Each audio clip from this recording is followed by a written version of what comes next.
भत्ता को नहीं आसला बड़ खबर।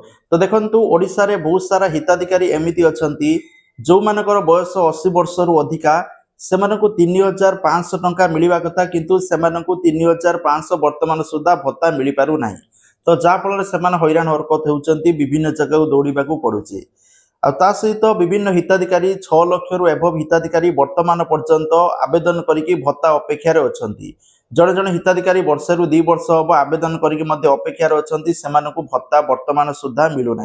तो जहाँकि देखा कि मुख्यमंत्री मोहन माझी घोषणा करते 6 लाख हिताधिकारी मानक भत्ता खूब शीघ्र दिज्व से अपेक्षा करने को पड़ोनी फिर भी से अपेक्षा कर वर्तमान सुधा भत्ता मिल पारि ना। तो यह बहुत सारा हिताधिकारी कंप्लेन कर प्रशासन या दृष्टि देवा दरकार भत्ता मिलवा दरकार।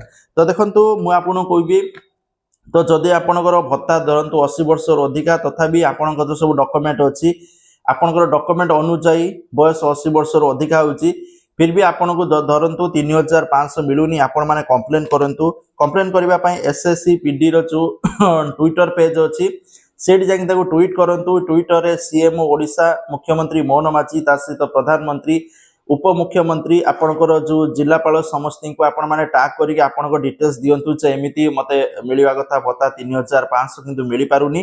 तो जहाँकि आपन से आपन एप्लिकेशन कि आपन ऊपर ध्यान देबे आपनकर जो कंप्लेन को सेमान जदी सॉल्व करछंती कारण विभिन्न क्षेत्र से वाला देखा देछि बहुत सारा हिताधिकारी जतबेले भी कोडी समाधान न होछि तो यही प्रोसेस फॉलो करूचंती या विभिन्न हिताधिकारी मानकर समाधान हो जाउछि सेमानकु भत्ता मिलुछि 3500 भी मिलूची। तो आपण क्षेत्र जदि ये निहाती भाव थे आपण मैंने कंप्लेन करंतु एसएससी पीडी रो जो अच्छी ट्विटर ट्वीट करने परामर्श दि जाउछि।